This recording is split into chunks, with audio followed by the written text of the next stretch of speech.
Hello everyone, Stan Dane here. It's been a while since the last video in this series, and I wanted to provide an update on some recent developments over the last year, specifically handwritten notes by James Hosty, discovered by researcher Bart Camp, that further establishes the alibi of Lee Oswald, who claimed he was out with his boss in front. Also, we'll talk about Marina Oswald, Lee Oswald's wife, and her identifying prayer man in the photo as her husband Lee. In the first to second evolution series, we established that all early first day, most reliable evidence places Oswald down on the first floor near the entrance of the Texas School Book Depository building. Then throughout the series, we showed how the story evolved from Oswald being on the first floor to him going up and being on the second floor, where he was said to have had his encounter with Roy Truly and policeman Baker in the lunchroom. For the weak, problem-laden Warren Commission report to stand up at all, the second floor lunchroom encounter must occur. No lunchroom encounter on the second floor? Absolutely no case against Lee Oswald.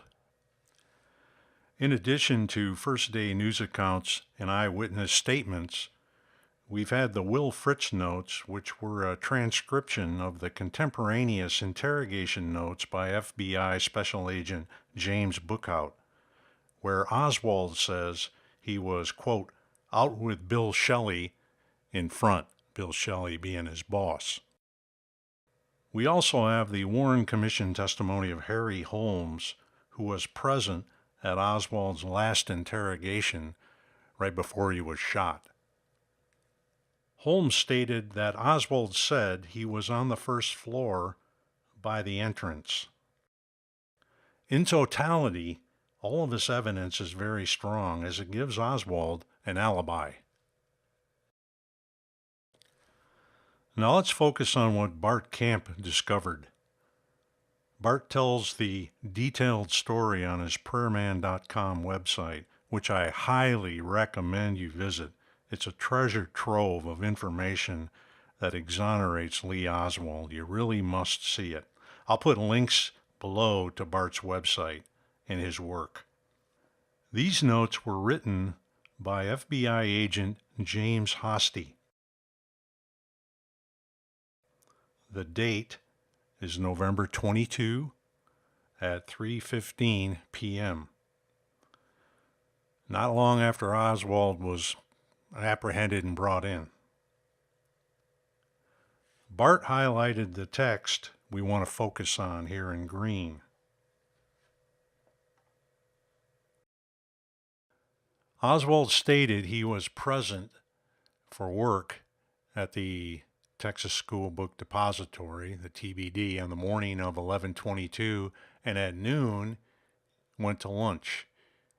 He went to the second floor to get a Coca-Cola to eat with lunch and returned to the first floor to eat lunch. Then he went outside to watch the Pea Parade. He went outside to watch the Pea Parade. By the context, he means the presidential parade. This is huge because it is further support for Oswald being down on the first floor as the presidential motorcade passed by. The more you look at all the evidence, it's so very strong for him being on the first floor. You just can't ignore it.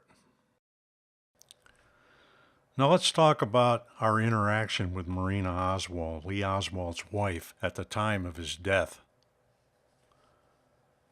This is covered in detail on Bart Camp's website as well, in a post written by Ed Ladeau, a member of ROC. Now last year, several of us at Reopen Kennedy Case, or ROC, we were discussing getting the Darnell and the Wiegman frames that show Prayer Man in front of Marina Oswald to see if she could identify Prayer Man. I made large photo quality prints that you can see here. One of Darnell, a print of Wiegman that's really got 2 frames, and a cover of my book. And we sent them to Marina. Later, Ed Ladeau followed up with her, and in short, Marina said Prayer Man is Lee. And she gave her blessing for us to publicly state her identification of Prayer Man as Lee. How huge is that? Again, the whole detailed story, complete with the audio of Ed's conversation with Marina, is on Bart's website, and again, I'll provide links below. Well, there you have it. A lot of progress in the past year, huh? The case for Oswald being the patsy that he said he was only grows stronger by the day. In addition to Bart Camp's website, be sure to visit Reopen Kennedy case as well. Until next time, this is Stan Dane, and as always, keep on rocking.